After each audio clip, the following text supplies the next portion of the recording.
Bihar special KGS class notes Bihar geography का 2 part आ चुका है। ये तीसरा पार्ट है। इसमें हम लोग बिहार की नदियों के बारे में पढ़ेंगे। हमने देखा कि बिहार की नदियों की प्रकृति के आधार पर 2 भागों में बांटा गया है, उत्तर बिहार की और दक्षिण बिहार की। उत्तर बिहार की हिमालयी नदियाँ और दक्षिण बिहार की पठारी नदियाँ। गंगा नदी की कुल लंबाई जो है 2525 किलोमीटर है, जो हम पढ़ चुके थे। और बिहार में गंगा की नदी का बहाव 445 किलोमीटर है। गंगा नदी बिहार में बक्सर जिले के चौसा से प्रवेश करती है और गंगा नदी का निष्कासन कटिहार से होता है। गंगा नदी बिहार में कुल प्रवाह अगर देखें तो 12 है।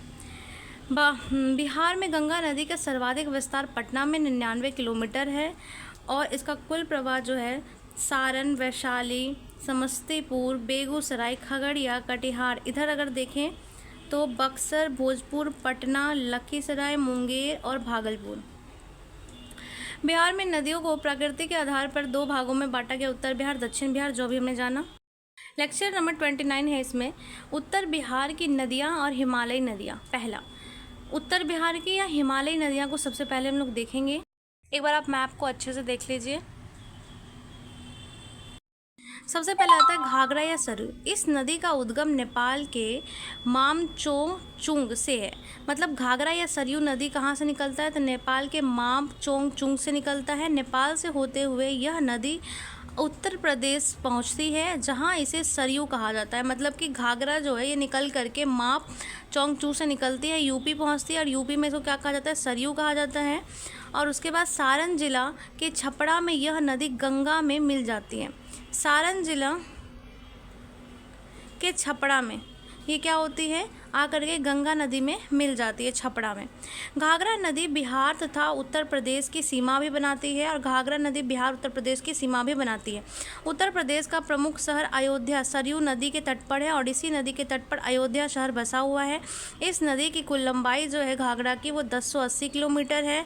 बिहार में इसका बहाव 83 किलोमीटर है घाघरा का।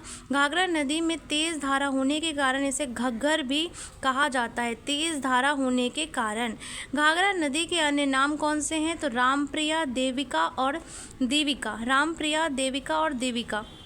घाघरा नदी तथा गंडक नदी के द्वार बिहार का सबसे उत्तर पश्चिमी मैदानी भागों का निर्माण करते हैं। बिहार के सबसे उत्तर पश्चिमी मैदानी भाग बनता है घाघरा और गंडक के द्वार से। काकरा नदी और हरहा नदी आकर मिलती है। इसमें कौन कौन सी नदी आके मिलती है तो काकड़ा नदी और हरहा नदी जो है आकर के इसमें मिलती है। किसमें, घाघरा नदी में। पर फिर से इसको देख लेते हैं। घाघरा नदी जो है मापचोंगचुंग से निकलती है, उत्तर प्रदेश में इसको सरयू कहा जाता है। सारण छपड़ा में आकर के गंगा नदी में मिलती है उत्तर प्रदेश से और बिहार का ये सीमा बनाती है। अयोध्या इसी नदी के तट पर है। इसकी लंबाई टोटल 1080 लेकिन बिहार में 83 किलोमीटर है। तेज धार के कारण इसको घग्गर कहा जाता है। अन्य नाम रामप्रिया, देविका और देविका है और यह उत्तर पश्चिमी मैदान को बनाती है और इसमें काकड़ा और हरहा नदी आके मिलती है। गंडक नदी, इस नदी का उद्गम नेपाल के अन्नपूर्णा श्रेणी से हुआ है। गंडक का अन्नपूर्णा श्रेणी से हुआ है। बिहार में प्रवाह इस नदी का पश्चिम चंपारण, पूर्वी चंपारण, गोपालगंज, सिवान, सारण और वैशाली जिलों में। पश्चिम चंपारण, पूर्वी चंपारण, गोपालगंज, सिवान, सारण और वैशाली जिलों में है। वैशाली जिला के हाजीपुर के निकट गंडक नदी गंगा में मिल जाती है और वैशाली जिला के हाजीपुर के निकट ये गंडक में मिल जाती है। इस नदी की टोटल लंबाई जो है गंडक की 630 किलोमीटर है और बिहार में गंडक की लंबाई 260 किलोमीटर है। गंडक नदी पर पश्चिम चंपारण में भैंसा लोटन में बैराज बनाकर नहर निकाला गया है। गंडक नदी पर पश्चिम चंपारण में कहाँ पे, भैंसा लोटन में बैराज बनाकर नहर निकाला गया है, जिसे क्या कहा गया है, त्रिवेदी नहर कहा जाता है। गंडक नदी को सप्त गंडकी भी कहा गया है। गंडक नदी को सप्त गंडकी भी कहा गया है। इसमें 7 धाराओं का मिश्रण होता है। गंडक नदी के अन्य नाम सदानीरा, नारायणी और शालिग्राम हैं। गंडक नदी के अन्य नाम सदानीरा, नारायणी और शालिग्राम हैं। गंडक नदी तथा घाघरा नदी का दोआब में पुरानी मिट्टियाँ पाई जाती है। गंडक और घाघरा के दोआब में पुरानी मिट्टियाँ पाई जाती है क्योंकि इस क्षेत्र में बाढ़ की आशंका नहीं होती है। बिहार तथा उत्तर प्रदेश की सीमा का निर्धारण सर्वाधिक गंडक नदी के द्वारा ही होता है। गंडक नदी की सहायक सर्वाधिक अगर है तो सर्वाधिक किसके द्वारा होता है, गंडक नदी के द्वारा ही होता है। और गंडक नदी की सहायक नदियां हैं भावसा, हरहा और काबूरा नदी।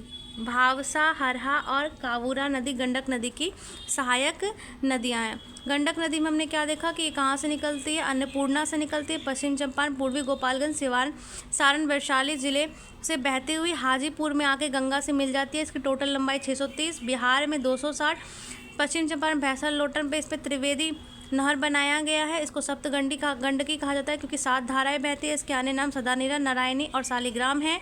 यह नदी जो है इसमें पुरानी जलोढ़ मिट्टी पाई जाती है क्योंकि ये बाढ़ का क्षेत्र नहीं होता है। गंडक नदी के द्वारा जो है सर्वाधिक बिहार उत्तर प्रदेश की सीमा बनती है और भावसा, हरा और कावूरा नदी जो है गंडक की सहायक है। अगला है बूढ़ी गंडक। इस नदी का उद्गम पश्चिम चंपारण में सोमेश्वर श्रेणी से हुआ है। बूढ़ी गंडक का उद्गम कहाँ से हुआ है तो पश्चिम चंपारण के सोमेश्वर श्रेणी से बूढ़ी गंडक निकलती है। यह नदी पश्चिम चंपारण से होते हुए पूर्वी चंपारण, मुजफ्फरपुर, समस्तीपुर, बेगूसराय, खगड़िया में मिलती है। पूर्वी चंपारण, मुजफ्फरपुर, समस्तीपुर, बेगूसराय, खगड़िया में मिलती है। इस नदी की कुल लंबाई 320 किलोमीटर है। यह नदी खगड़िया के नज़दीक गंगा में जाके मिल जाती है। इस नदी की प्रमुख सहायक नदी बागमती है। इसकी प्रमुख सहायक नदी कौन सी है बूढ़ी गंडक की? बागमती है। अन्य सहायक नदियां हैं मनास, डंडा, कोहरा, तिऊर, तिलावे। मनास किसकी है? डंडा, कोहरा और तिऊर, तिलावे किसकी है तो बूढ़ी गंडक की। बूढ़ी गंडक की मनास, डंडा, कोहरा, तिऊर, तिलावे। बागमती नदी जो कि बूढ़ी गंडक की सहायक नदी है, इसको देखते हैं। इसका उद्गम जो होता है नेपाल के महाभारत श्रेणी से होता है। बागमती का उद्गम नेपाल के महाभारत श्रेणी से होता है और सीतामढ़ी में बिहार में प्रवेश करती है। सीतामढ़ी में जो है बागमती बिहार में प्रवेश करती है। लगभग 360 किलोमीटर दूरी तय करने के बाद बेगूसराय में बूढ़ी गंडक में मिल जाती है। 360 किलोमीटर की दूरी तय करके बेगूसराय में बूढ़ी गंडक में जाकर के ये मिल जाती है। कहाँ पे मिलती है तो बेगूसराय में। बिहार में इस नदी का बहाव जो है सीतामढ़ी, दरभंगा, मधुबनी, मुजफ्फरपुर में है। और बागमती बिहार में कहाँ बहती है तो सीतामढ़ी, दरभंगा, मधुबनी और मुजफ्फरपुर में है। यह नदी पूर्व में कमला और कोसी नदी में मिल जाती है। नदी पूर्व में कमला और कोसी नदी में मिल जाती है। ये जो नदी है पूर्व में कमला और कोसी नदी में मिल जाती है। यहाँ पे दिया हुआ है मैप में, यहाँ पे घाघरा आती है, इसको सरयू कहा जाता है यूपी में। और ये यहाँ पे आकर के इस तरह से इसमें आती है, गंगा में मिल जाती है। उसके बाद आता है बूढ़ी गंडक, गंडक नदी, फिर बूढ़ी गंडक आता है।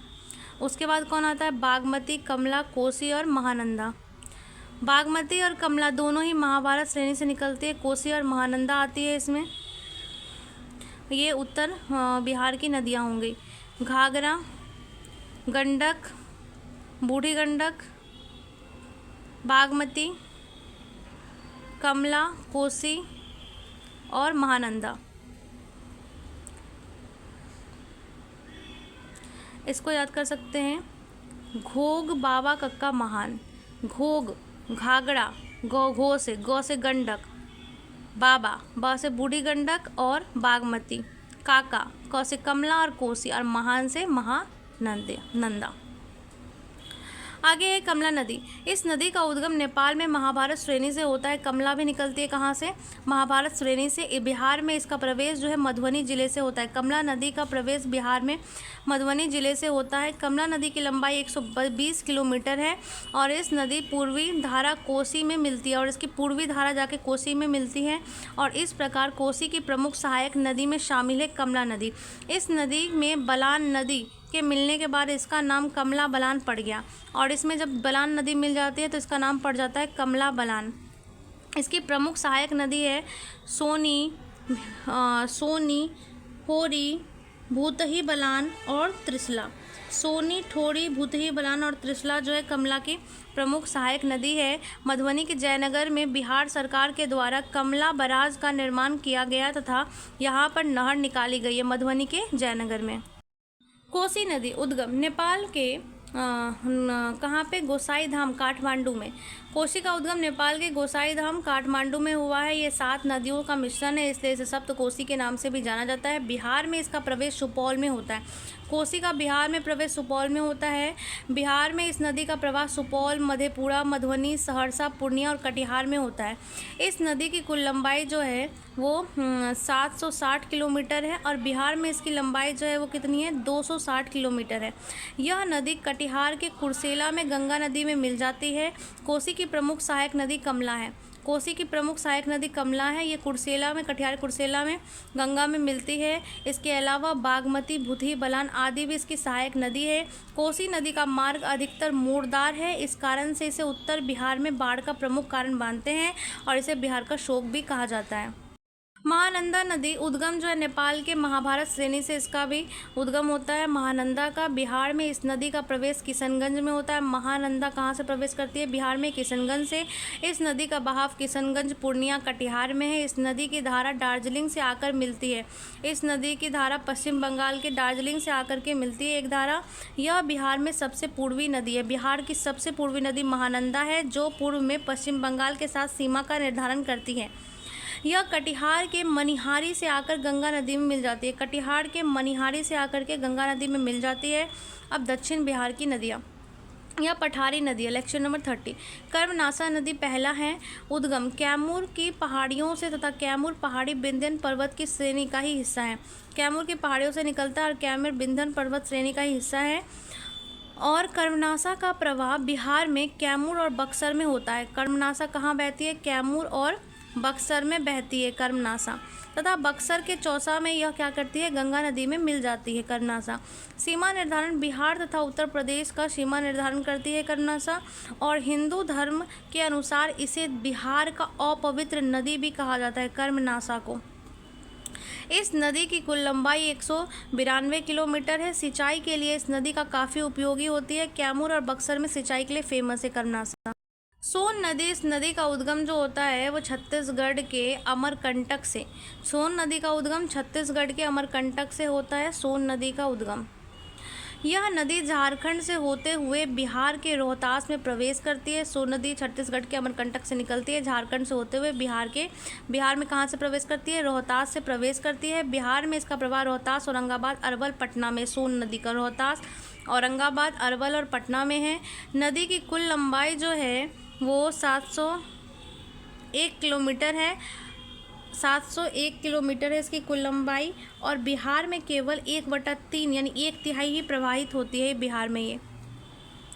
इस नदी पर डेहरी ऑन सोन रोहतास में बैराज बना करके सिंचाई नहर निकाली गई है। डेहरी ऑन सोन नहर रोहतास में है। सोन नदी घाटी परियोजना के तहत बनाए गए नहर बिहार का सबसे प्राचीन नहर है। सोन नदी घाटी के तहत जिसका निर्माण 1874 में किया गया था। प्राचीन नहर है सबसे। डेहरी ऑन सोन में ही सोन नदी के दोनों तरफ बैराज बनाए गए हैं, जिन्हें पश्चिम सोन नहर तथा पूर्वी सोन नहर निकाली गई है। पश्चिमी सोन नहर और पूर्वी सोन नहर निकाली गई है। पश्चिमी सोन नहर से सिंचित जिले रोहतास, बक्सर और भोजपुर हैं। रोहतास, बक्सर और भोजपुर पश्चिमी से है, और पूर्वी से रोहतास, औरंगाबाद, गया और अरवल है। पूर्वी से रोहतास, औरंगाबाद, गया, अरवल है। सोन नदी को कोइलवर, भोजपुर आरा में कोइलवर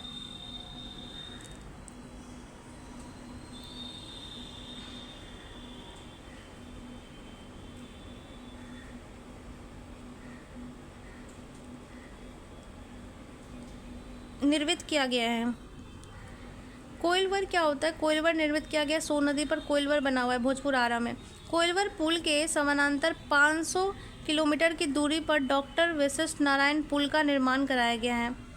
यानी कि कोइलवर पुल के समानांतर 500 मीटर की दूरी पर कौन सा पुल है? डॉक्टर वशिष्ठ नारायण पुल बनाया गया है कोइलवर पुल के समानांतर। सहायक नदियाँ देखेंगे रिहंद, कनहर, उत्तरी क्योल, मनेर, पटना। सोन नदी गंगा में मिल जाती है। यहाँ पे सहायक नदी कौन कौन से? तो रिहंद, कनहर, कोयल, मनेर और पटना। मनेर, पटना में सोन नदी गंगा में मिल जाती है। अब है पुनपुन नदी, इसका उद्गम झारखंड में पलामू स्थित चौराहा पहाड़ी। झारखंड में पलामू स्थित चौराहा पहाड़ी से पुनपुन नदी निकलती है। बिहार में औरंगाबाद में प्रवेश करती है। इसका प्रवाह औरंगाबाद, अरवल, पटना क्षेत्र में है। पटना में फतुहा में गंगा नदी में मिल जाती है, और पटना के फतुहा में आकर के गंगा नदी में पुनपुन नदी मिल जाती है।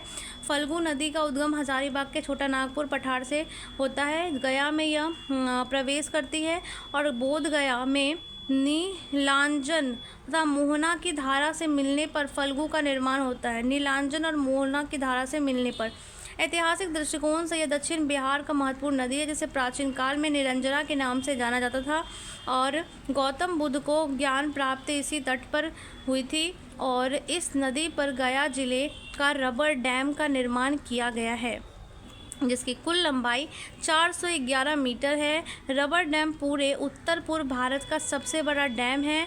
फल्गु नदी जहानाबाद में जाकर 2 भागों में बट जाती है। इसकी धारा उत्तर पटना की इसकी धारा जो है वह उत्तर पटना की तरफ तथा दूसरी धारा मुंगेर के टाल क्षेत्र में चली जाती है। फल्गु नदी के तट पर गया में पिंडदान भी किया जाता है। नदी के तट पर गया में पिंडदान भी किया जाता है। घोग बाबा कक्का महान। घो से घाघरा, गौ से गंडक नदी, बा से बूढ़ी गंडक, ब से बागमती, क से कमला, क से कोसी, महानंदा महान से। अब नीचे में यहाँ पे है कर्मनासा, गंगा नदी से कर्मनासा, सोन, पुनपुन, फल्गु, यहाँ पे सकरी, क्यूल, उसके बाद है यहाँ पे राजा, पता नहीं कौन सी, अजय नदी। आप देख सकते हैं इसको।